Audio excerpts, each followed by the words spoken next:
Los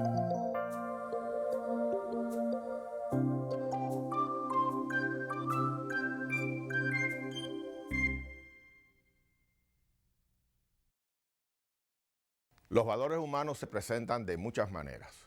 Por eso, el humanismo, la pasión y el amor con que Carlos Manuel Rodríguez desprendidamente tocó a cada ser humano que encontró en cada uno de sus pasos, en cada acción y momento de su vida, nos impactan de una manera única y muy particular. Llevemos a nuestros corazones y hagamos nuestra la capacidad humana de Carlos Manuel y caminemos junto a él en amor y paz. La humanidad y ejemplo de Carlos Manuel reconfirma nuestro compromiso y en Humana hemos aceptado este fundamental reto. La gran familia del Nuevo Día se une a la iniciativa de People Televisión para llevarles la historia de un hombre que nos sirve de inspiración, Carlos Manuel Rodríguez, el primer beato puertorriqueño. Vivimos buscando ejemplos de personas que a través de sus huellas nos motiven a seguir sus pasos. Sentimos hoy la necesidad de llenar nuestros corazones de paz y albergar en ellos la esperanza de un mejor mañana. El Nuevo Día se complace en llegar hoy a cada uno de sus hogares para traerles la historia de Carlos Manuel, un hombre que con su filosofía de vida y sus acciones produjo cambios positivos en muchas personas. Que la disfruten.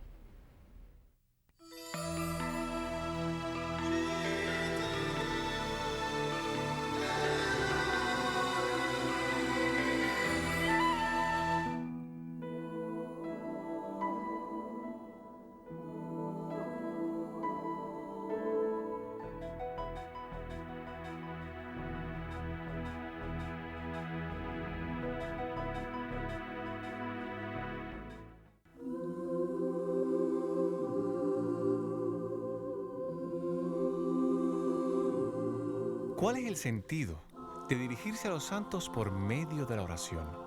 ¿Acaso están enterados de nuestras necesidades y dificultades? ¿Están realmente interesados en nuestras vidas? ¿Escuchan nuestras oraciones? La Iglesia Católica es un organismo universal que establece amar al prójimo como a uno mismo, siendo los santos aquellas personas que durante sus vidas terrenales manifestaban más amor por el prójimo. En la religión cristiana existe la costumbre de otorgar un nombre a las personas durante el bautismo en honor de algún santo. Esto indica que el santo estará cerca sirviendo a esa persona. ¿Qué es un santo? ¿Cómo seres humanos como usted y como yo podríamos ser santos? ¿Cuál es el camino a la santidad? Acompáñeme a descubrirlo, siguiendo los pasos de un hombre que escogió ese camino.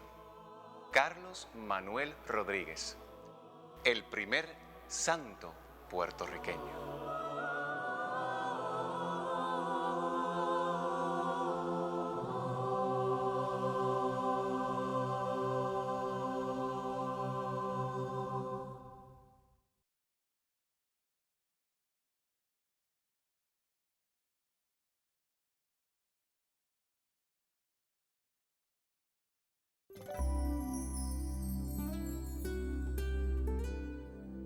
Para conocer la historia de Carlos Manuel Rodríguez, hay que comenzar por un grupo de personas que lo conoció de cerca y que hoy, luego de más de 50 años, continúan reuniéndose. El círculo que fundó Carlos Manuel Rodríguez, él le llamó Círculo de Liturgia y luego Círculo de Cultura Cristiana. Y era una agrupación mayormente de profesionales, profesores, que se inició con unas conferencias dentro del recinto de Río Piedras.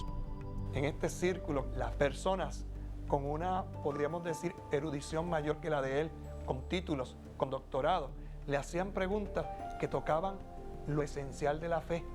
Habían estudiado mucho intelectualmente, pero le faltaba lo que tenía Carlos Manuel, la fe ardiente. Y una vez que lo oías hablar, ya no te podías despegar de él. Cuando él muere, entonces se cambia el nombre al Círculo Carlos M. Rodríguez y sigue con una labor de orientación de lo mismo que quería hacer Charlie, hasta mucho más tarde cuando viene la idea de llevar a cabo el proceso sobre su canonización. Todos en la familia, absolutamente todos, lo conocíamos y le decíamos Chali, Che-A-L-I latina. Pero mamá siempre le dijo Carlos Manuel. Mamá no le dijo Chali. Ese nombre yo creo que fue una tía la que se lo puso y todos le dijimos Chali. Carlos Manuel Cecilio Rodríguez Santiago nació el 22 de noviembre de 1918 en Caguas, Puerto Rico. Ellos se divertían muchísimo jugando a la misa. Carlos Manuel haciendo el rol de sacerdote, oficiando la misa, y las hermanas Titay, Sixta María y Aide haciendo de monaguilla. Pero estábamos pendientes de la campanita para tocar en el momento de la consagración y pasábamos peleando, que a ti te tocó ayer, no, que a mí me tocó. Y me cuentan que a esa misa, entrecomillada de juego, pues asistía la abuela, que era una persona muy religiosa, con todo y mantilla. Y al terminar la misa, la abuela felicitaba al cura con elogios de lo bien que había estado el sacerdote oficiando la misa, pero a las monaguillas tenía que reprenderlas porque eran muy traviesas, se pasaban peleando por la campanita, quién tocaba la campanita, quién se movía aquí y allá. Cuando se terminaba la misa iba donde mamá y le decía, mira, Herminia, el sacerdote muy devoto, las monaguillas quitan la devoción. El núcleo familiar de Carlos Manuel era sumamente unido, una familia que se consideraban unos a los otros, que se pensaban unos a los otros constantemente, que se amaban unos a los otros. Mi papá era comerciante, y tenía su tienda y la casa, pero cuando yo recién nacida hubo el fuego y se quemó todo, perdió la casa y el comercio y fuimos a vivir a casa de los abuelos por parte materna. Allí vivía, todavía muy joven, todavía cursando estudios, mi mamá. Y sé por ella que la experiencia fue traumática. Y ya de ahí adelante mi papá ya no tuvo cosa propia, sino fue siempre un dependiente. Y se enfermó muy rápidamente, todo esto lo deterioró mucho a él porque éramos 5 hijos, la mayor era mi hermana, Charlie tenía para aquella época 6 años, yo estaba recién nacida. Los niños se habituaron a este encuadre de una disciplina severa y desarrollaron una gran timidez, una timidez que los arropó prácticamente a todos. Y no era fácil, por ejemplo, con mamá era más fácil las tías, pero con mi papá había un poquito de fricción y muchas veces la fricción llegó a tal que papá tuvo que irse a vivir un tiempo con las hermanas de él. Pero seguíamos siempre en contacto con él, o sea que esto no quitó nunca nuestra relación con papá. Y también hay que ver que ellos pasaban las vacaciones de verano con los demás primos. Allí jugaban como todos los niños a corretear por las fincas y Carlos Manuel acompañando a sus primos en estos juegos, bañándose en el río. Las muchachas andaban detrás de él porque era guapito, ¿verdad? Y era inteligente, y era simpático y ameno. Una vez me escribió que alguien se le había declarado y eso. Esta joven, por cierto, muy agraciada, muy inteligente, con su propia profesión, se lo comunicó que estaba enamorada de él, pero él lo consideró desde la siguiente forma. Él lo consultó con su director espiritual, lo consultó con su hermano y lo reflexionó. Pero él se dio cuenta que Dios lo quería célibe. Este incidente del fuego, junto con el del perro, a la obligación que tuvieron de irse a vivir a una casa que no era la propia, posiblemente contribuyeron a lo que posteriormente se desencadenó en el organismo de Carlos Manuel. Así que suponemos que esas experiencias van calando un poquito en el ánimo de Charlie. El trauma psicológico de haber tenido que defender un primito de él, Manolito, a quien él estaba cuidando, y el niño fue atacado por un perro. Ese primito de 1 año es mi hermano mayor, que todavía conserva en el cuello la cicatriz que le infligió el perro con su ataque. El niño, sangrando profusamente, fue defendido y, por decirlo así, casi salvado entre Carlos Manuel, en lo que llegó la mamá de Carlos Manuel, mi tía, quien acabó de arrebatarle al niño, al perro, para que no lo destrozara. De ahí para allá su salud empezó a deteriorarse. Ya a cada rato tenía el estómago malo, como decía él, los intestinos y todas esas cosas. Eso tiene que haber causado cierto daño psicológico y eso pues se tradujo en un daño orgánico que hoy en día pues le conocemos y sabíamos que era una colitis ulcerativa, que es una inflamación de la parte distal del colon, del intestino grueso, con distintas úlceras sangrantes, muchas veces produciendo diarrea, produciendo pérdida de peso. Para aquel tiempo pues no había los métodos de diagnóstico que hay hoy en día y mucho menos los tratamientos. Carlos Manuel se sentaba antes de su enfermedad adelante, pero después, cuando comienza todo el proceso de su enfermedad y de su sufrimiento, comienza a sentarse en la parte de atrás del templo, hacia el cuarto o quinto banco. Razón, para no molestar.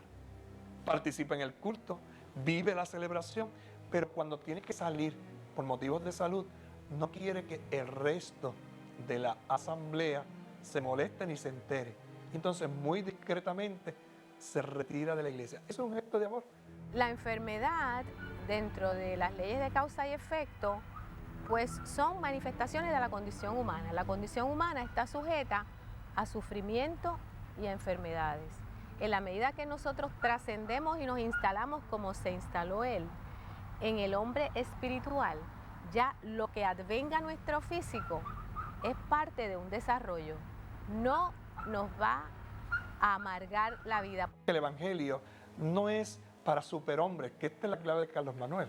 Es decir, a veces tenemos la impresión de que ser santo pues tiene que ser una gente bien rara, que esté fuera de la realidad, que vive encerrado en un convento o que esté todo el día metido en la iglesia rezando. No, no, no. La santidad es el camino de alcanzar a Dios en las cosas ordinarias. Charlie desarrolló una actividad intensa, dando charlas de liturgia. En una época en que el laico en la iglesia no tenía un rol de ninguna importancia, por decirlo así, Carlos Manuel comienza a traducir del inglés al español o del latín al español varios artículos sobre liturgia. Él tenía 2 revistas y que eran de mimeógrafo, no eran imprenta, eso lo hacía él.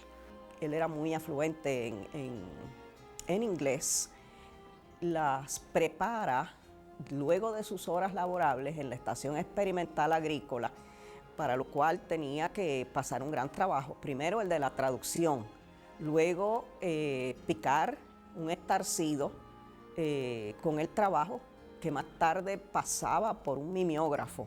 Sí, eso era a mano y eso lo hacía Charlie con una labor de gigante, no sé cómo él lo podía hacer y pienso lo que hubiera hecho en el día de hoy con tantas cosas de adelanto que se tienen en fotocopiadoras y printers y cuántas cosas hay.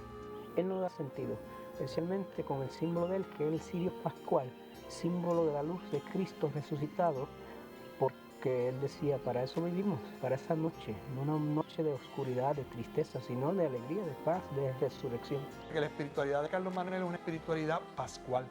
Y esto es muy importante, porque muchos de nosotros nos hemos quedado con la espiritualidad del Viernes Santo. Y participamos el Domingo de Ramos y la gente se mata por arrancar una penquita y gritar Hosana, Hosana y tal. Y la gente se mata por ir el Viernes Santo a las procesiones. Y están en las procesiones hasta las tantas de la noche. Pero se olvidan que Jesucristo no quedó en la muerte. La gran celebración, la más importante de todas, es la Vigilia Pascual. Charlie dirigió una liturgia muy rica, una liturgia de un sábado santo, una Vigilia Pascual que fue la primera en Puerto Rico. Este párroco de la iglesia del pueblo, en que se resiste a poner en práctica la actualización de la Vigilia Pascual. Ahí es donde Carlos Manuel le escribe una carta, pero no una carta, podríamos decir, de presión, sino una carta de catequesis, donde él como laico y le está pidiendo al pastor de su iglesia, por favor, haga que esto lo podamos vivir. Es para mí verdadero motivo de alegría ver que por fin vamos a darle al pueblo la participación a la cual tiene derecho y por la cual los papas han venido abogando por más de 50 años. Aunque siempre se mantuvo activo y trabajando, lo que nadie sabía era que Carlos Manuel Rodríguez tenía una condición intestinal que lo acompañaría a través de toda su vida.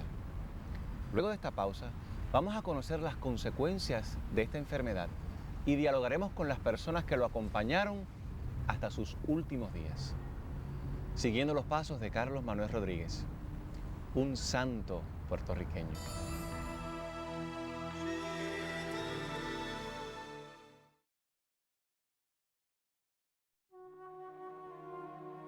Al principio del 63, que le estaban haciendo exámenes en el hospital Rodríguez, el Rodríguez Army Hospital, lo que es hoy día Vallajaya en El Morro, y le estaban haciendo estudios porque se pensaba que, pues, que tenía, además de la colitis ulcerativa, que tenía defectos de malabsorción, condiciones, ¿verdad?, que quizás se pueden tratar. Eventualmente, pues, se diagnosticó que lo que tenía era cáncer. Por esa razón tuvieron que ingresarlo en el hospital universitario y someterlo a una operación que conllevó, pues, hacerle lo que se llama una colostomía, que es poner el intestino a vaciar por la parte anterior del abdomen, ¿verdad? Poner el intestino fuera. Esto lo que destaca es que a través de su vida, a pesar de su dolor físico, que indudablemente lo tenía, de su pobre estado de salud, él superó cada instante de esta enfermedad para dedicarse a la labor apostólica que él venía realizando. No era de estas personas que muchas veces, como uno oye hoy en día, que muchas personas están quejándose continuamente de sus condiciones, de sus limitaciones, de sus dolores, y Charlie pues no era así. Así que eso demuestra que él, pues, desde su espiritualidad tenía un control enorme sobre su organicidad, sobre la parte orgánica de él. Pienso que fue un acontecimiento del cual Dios se valió para ayudar a este hombre concretamente a entender que el Señor lo quería asociar a su pasión. Y él entiende que el dolor vivido desde la asociación a la pasión de Cristo se puede convertir en un apostolado. Y desde esa dimensión hace de su dolor, pues, un servicio, una acción misionera. Y ahí no hay posible marca de dolor ni de sufrimiento. Ocurre al cuerpo físico porque esto es un vehículo de transporte, pero esa conciencia no está identificada con ese vehículo. Por lo tanto, le duele, pero no le duele.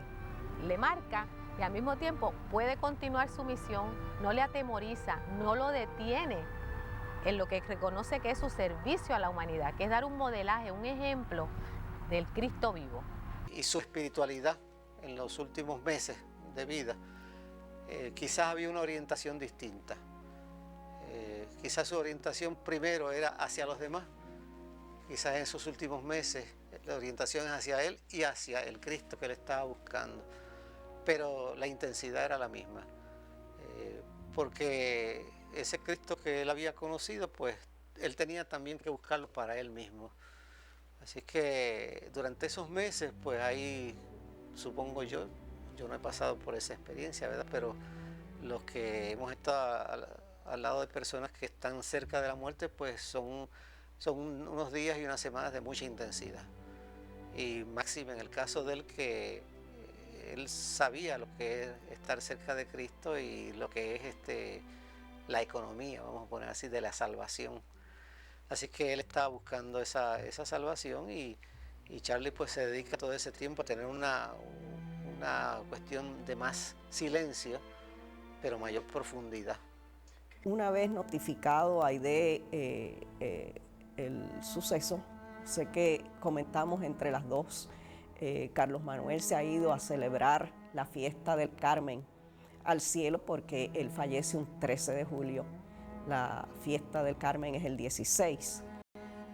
Entonces yo hago los arreglos para marcharme inmediatamente a Caguas en un carro público de la línea. Y yo estaba molesta porque en el automóvil entró una persona, un hombre que francamente ahora sí casi me da pena, mucha pena decirlo en estos términos, pero en aquellos momentos yo lo que veía era una persona que no debía haber estado allí compartiendo en el automóvil por su aspecto, por su la forma en que lucía físicamente, parecía de otro mundo, y yo francamente no estaba dispuesta a compartir con él en aquel momento.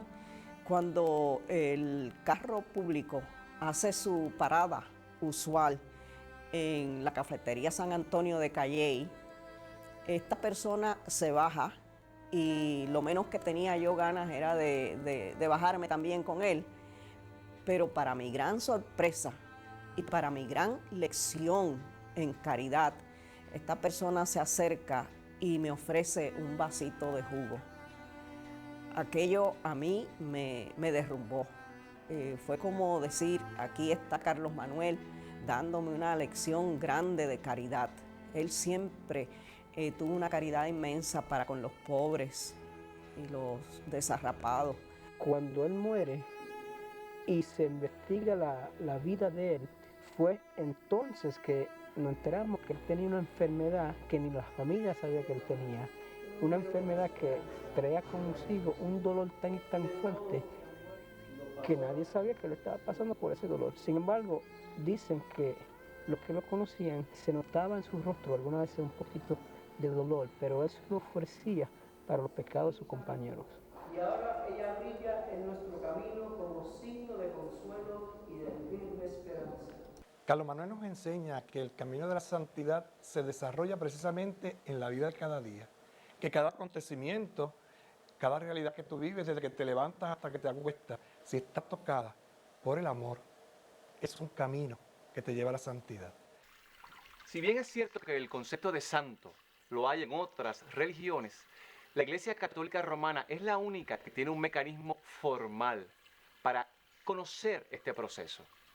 Ahora, ¿cuáles son los criterios de la canonización?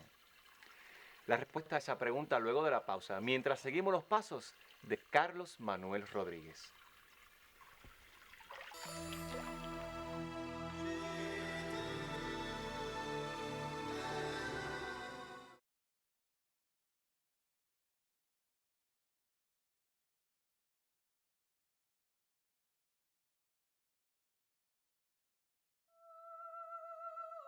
En los procesos de canonización se recurre a la comprobación científica de unos hechos que luego son estudiados a la luz de la fe. Cuando una persona se distingue en la Iglesia Católica por sus virtudes, sus cualidades, su estilo de vida, en el primer momento se le declara siervo de Dios. Y cuando se le declara siervo de Dios, se comienza a hacer unos escritos, una biografía, a estudiar cómo esta persona ha vivido esas virtudes que podríamos llamar heroicas, esa fe profunda, esa humildad real, esa fidelidad, esa perseverancia, esa fortaleza. Después de un tiempo prudencial, todo esto lleva a un proceso de estudio. La Iglesia entonces le declara venerable. ¿Qué quiere decir? Que el candidato es digno de ser admirado, es digno de ser imitado, es digno de ser venerado.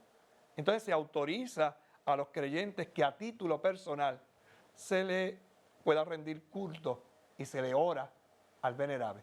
Recordemos que lo que vamos a pedirle a Dios es un milagro, un signo que ratifique la santidad de este hombre. ¿Qué papel jugó usted en todo este proceso de canonización de Carlos Manuel Rodríguez?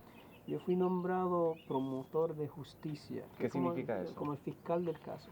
Es una persona que presenta, postula la causa de una persona que la Iglesia cree que puede ser reconocida como un santo. ¿Cuál es la diferencia entre santo y beato? Beatificar significa que para nosotros la Iglesia entiende que esa persona está en la presencia de Dios, gozando de esa bendición, beatificación. La palabra beato quiere decir bienaventurado. Quiere decir que la iglesia cree que esta persona goza de la visión beatífica. Para lograr esto, pues se necesita un proceso en el cual hay que declarar un milagro. Y es que esto no es un milagrito, así una cosita que aparezca, ay, tengo un dolor de cabeza y me curé. No, no, no. El milagro tiene que ser algo que rompa los esquemas normales, que podamos decir que es sobrenatural, que podamos decir que no hay una explicación normal. No puede ser cualquier enfermedad. Tiene que ser algo que verdaderamente toque la vida del testigo y haga que podamos utilizarlo a favor del venerable. En el caso de Carlos Manuel, como ustedes ya se han encontrado con la persona, con Deli, que fue la persona que experimentó en su propia vida esta intercesión del beato. Para fines del 1980, yo tenía una enfermedad rara en la cara, que se llama molluscum contagiosum, que parecen, la gente lo confunde con barritos o acné, y esa enfermedad demostraba que yo tenía las defensas bajas. Y la única forma de sacarlas era apretándolas una a una. Entonces yo fui al dermatólogo y él me dijo, no, eso es sacando. Pues entonces mi esposo me la sacaba y era una cosa bien dolorosa. Entonces de pronto a mí me empezó a dar fiebre alta. Ya estábamos hablando del 81, principio del 81. Me empezó a dar fiebre alta, y sobre todo por las noches. Y yo me sentía bien mala, bien mala. Y en una ocasión yo me sentí en la cabeza una cosita, ¿verdad? Y yo pensé que era de eso mismo. Yo dije, pues tengo un molusco en la cabeza. Y después me sentí otra, tenía dos. Entonces yo se lo dije a mi esposo. Y mi esposo es médico. Ante estas circunstancias, pues yo la llevo al dermatólogo, un profesor de la Escuela de Medicina, el cual tiene mucha experiencia en cuestiones de dermatopatología. Y la descripción de él fue bien contundente, de que aquello era un tipo de linfoma no Hodgkins maligno. Y el doctor me dijo a mí, mira, esto es una cosa terrible. Esto lo más que dura la persona es 6 meses, 1 año. Vamos al New England Baptist Center en Boston. Y allí pues era para hacer una confrontación, un análisis de unas placas, sobre todo de una tomografía de pecho, o lo que llamamos un CT, donde aparecían unas masas que el radiólogo, o el experto en radiodiagnóstico, ha hecho una impresión, ha tenido la impresión de que es metástasis, tumores por metástasis. Yo de momento pues lo acepté como la voluntad de Dios. Mi esposo fue el que hizo. Yo en realidad asumí una actitud, vamos a decir pasiva, pero no pasiva de que yo no fuera a hacer lo que me dijeran los doctores. Yo me entregué en las manos de los doctores. Bajo esas circunstancias, como cuando uno tiene que buscar ayuda de un amigo, de un conocido, ¿verdad? Como decimos, la persona que tiene pool, la persona que tiene cierta, ¿verdad?, cierta cercanía, pues yo pues me acordé de la presencia de Charlie y invoqué su ayuda. Charlie todavía no es un santo reconocido por la iglesia, pero es una cuestión de que uno, como dice, que se pegue al manto. Los santos antes tenían manto, ¿verdad? Charlie usaba pantalones, pero que se pegue y se aferre y diga la verdad, pues yo te pido. Sino la oración de hecho fue muy sencilla, hasta cierto punto jíbara, porque yo había aprendido una expresión de una señora que era del campo y que vivía en mi casa, y que ella decía, Señor, mete tu mano. Y ese fue el tipo de expresión que yo utilicé cuando le pedí ese favor a Charlie. Yo quiero decir que yo no le pedí, pero que yo siempre he tenido en mi alma y en mi corazón a la figura de Charlie, porque antes de él morir, o sea, desde que yo lo conocí, yo lo percibía a él como una persona especial, ¿verdad? Y antes de él morir, pues yo pensaba que él era una persona santa. Y una semana antes de él morir, yo cogí un algodón con sangre. Cuando la enfermera le fue a sacar la sangre, o la tecnóloga, se quedó el algodón que le ponen a uno, ¿verdad? Pues se quedó allí y yo lo cogí y lo guardé como una reliquia. Para mí, sin que hubiese nada de causa ni proceso. Yo sugerí que le volvieran a tomar la placa de pecho. Y cuando se toma la placa de pecho, no aparecen las lesiones. Lo cual entonces nos lleva a ir un poquito más profundo, a ver, ¿verdad?, qué está pasando. Y sencillamente no hay explicación para esos hallazgos. Ya ella se le había curado lo de la frente y lo que quedaba era de los pulmones. Así es que en los próximos meses o semanas, pues lo que se hace es una serie de análisis para decidir que ella ya no tiene el linfoma no Hodgkins, que como tal no desaparece solo y usualmente tiene una malignidad de prácticamente 100% en menos de un año. Y el doctor no encontró nada. No habían los 3 nódulos que yo tenía, habían desaparecido en cuestión de una semana. Entonces se mandaron a buscar las placas de Puerto Rico para que él comparara. Y él dijo, no, no hay nada. Entonces el doctor me dijo, señora, ¿usted cree en milagro? Y yo le dije, sí, creo. Y me dice, porque usted no tiene nada. Padre Eddie, ¿qué es un milagro? Bueno, un milagro es algo que en verdad no se puede explicar según los términos científicos. Un cambio, un fenómeno, por ejemplo, en cuanto a una enfermedad. Una persona tiene una enfermedad de cáncer, por ejemplo, van a un médico y de momento el médico dice, sí, tiene cáncer, vamos a tratar de sanarla con radiación, lo que sea. De momento regresa y el cáncer se le desaparece. ¿Por qué? Nadie sabe. Ahí vemos que hubo una intervención divina. Mi vida hubiese cambiado tremendamente de uno perder una persona tan esencial. Cuando yo salí de allí, muy contenta de ese resultado, yo sentí como una luz muy brillante. Si el signo que se presenta es verdaderamente un verdadero milagro. Una vez que el tribunal local, este equipo presidido por el obispo de la diócesis donde se inicia el proceso, manda, o mejor dicho, ha hecho todo el análisis, ha llegado a la conclusión de que ciertamente esta situación que se presenta, esta prueba es un milagro, toda esta documentación se envía a Roma. Una vez que se ratifica, una vez que se comprueba verdaderamente que la persona ha hecho su milagro, entonces el Santo Padre declara a este hombre o a esta mujer, en el caso nuestro, a Carlos Manuel, beato. En este momento se inicia la segunda parte del proceso. ¿Qué es lo que pretendemos? Que este culto que se hace solamente en la iglesia local de Puerto Rico pase a la iglesia universal. Canonización quiere decir que ya la iglesia reconoce que esta persona es un santo que merece estar en el canon, que es un listado de santos donde cae ahora en el calendario de los santos, un canon, y le da fecha para tal día, para celebrar la misa en su honor, etc. Es decir, incluir el nombre de nuestro beato en la lista de los santos de la iglesia para que sea venerado en todas las diócesis del mundo.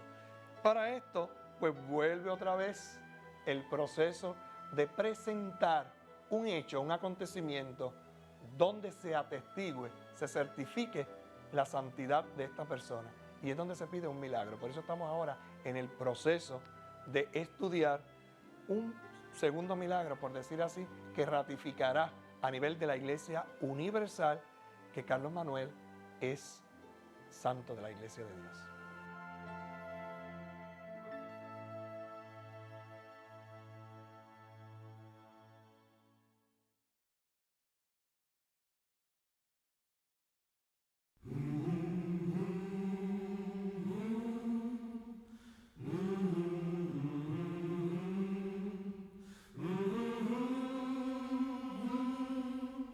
si yo, como un tallador que soy de más de 40 años, alguien me pide una pieza de Charlie, yo le digo, hoy día le diría que no, redondamente.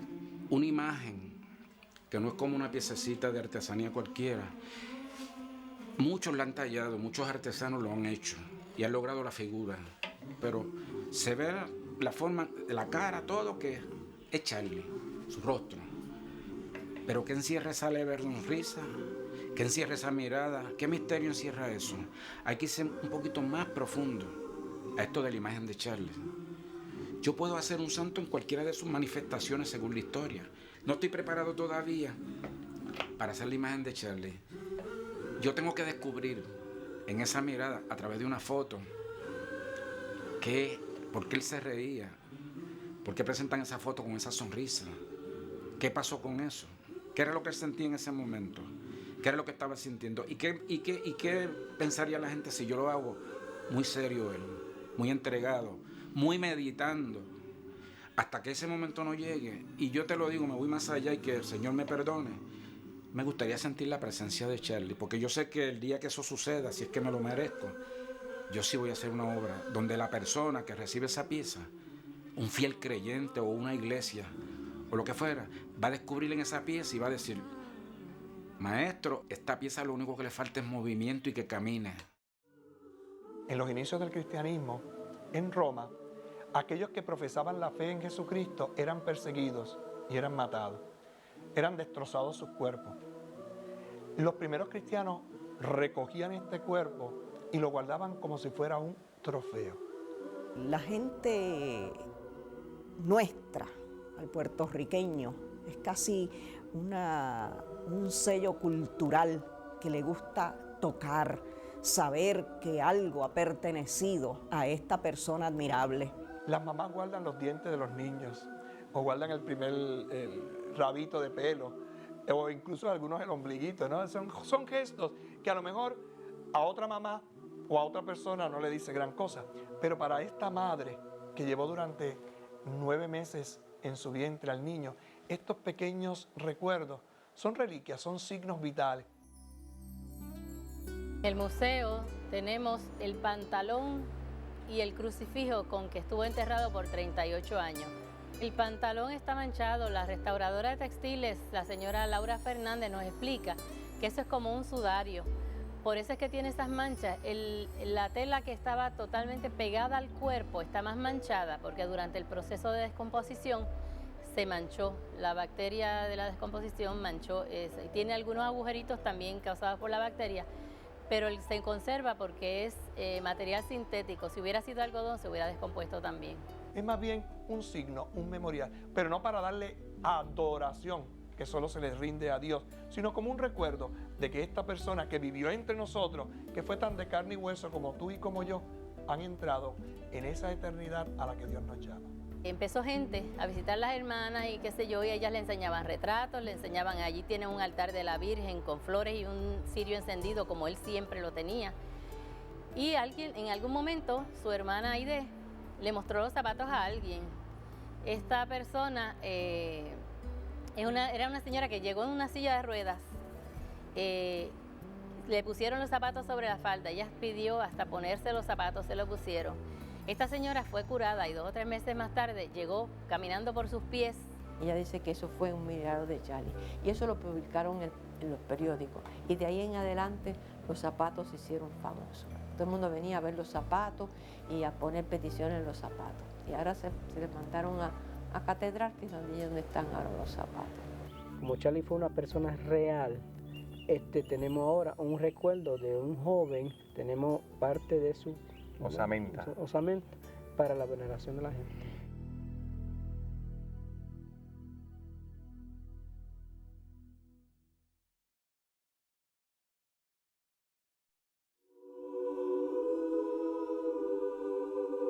El mito de que los santos solamente son sacerdotes religiosos y italianos o de Europa.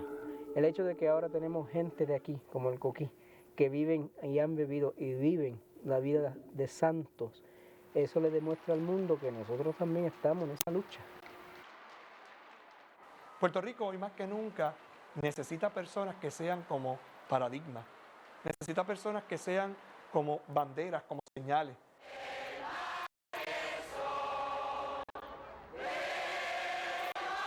Queremos no solo un gran amigo nuestro allá arriba, sino que solamente el segundo laico en 500 años de evangelización en toda América.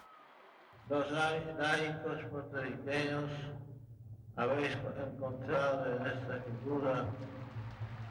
Para Puerto Rico en este momento es bien importante tener una figura como Carlos Manuel como modelo a seguir. Es un modelo de santidad y es un modelo a seguir porque era una persona común y corriente que vivió su vida santa. Simplemente le dije que yo era la persona sanada o agraciada. Que al tener un ejemplo, eso significa que ya vienen otros modelajes por ahí adecuados y perfectos, que es nuestra esperanza. Tener una vivencia tan cercana nos aviva el espíritu de realización crística. Es una persona que vive una vida ordinaria en una forma extraordinaria. En este momento para nosotros de nuestra historia es una persona clave. Es una persona que abre camino, marca, por decir así, un estilo de vida y yo creo que realmente hace historia. Carlos Manuel vino esencialmente a dar a conocer a Cristo y hacerlo amar. Y a través de su vida sencilla, de su cotidianidad, darnos la lección de que todos, absolutamente todos, sin ser religiosos, ni monjas, ni sacerdotes, tenemos una vocación en la vida, y es la de ser santos. Y que si Él lo logró, pues nosotros también podemos. Cumplió con el proyecto de Dios que tenía para él. Y una cosa que siempre es la alegría. Él nunca perdió la alegría, por eso es que nos hizo muy alegres a todos, nos gustaba mucho cantar. Él no cantaba muy entonadito, pero le gustaba cantar.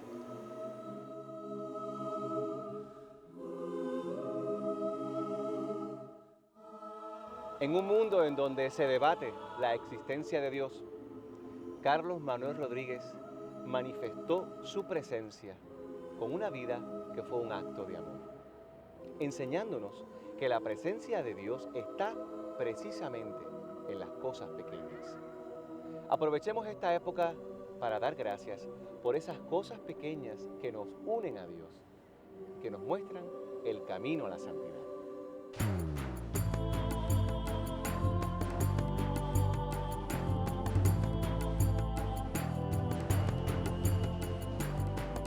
En el 1947, él fue a estudiar a la universidad ya mayor, ¿verdad? Ya Pepe y yo éramos maestros allí en la Universidad de Puerto Rico.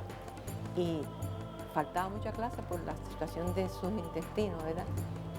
Y la maestra de español creía que los trabajos que le entregaban no eran de él.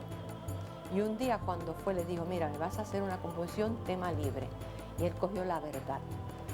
Y la composición, pues, tenemos todavía a puño y letra de él. Y entonces la profesora le puso una A y después le decía, escribes como Azorín.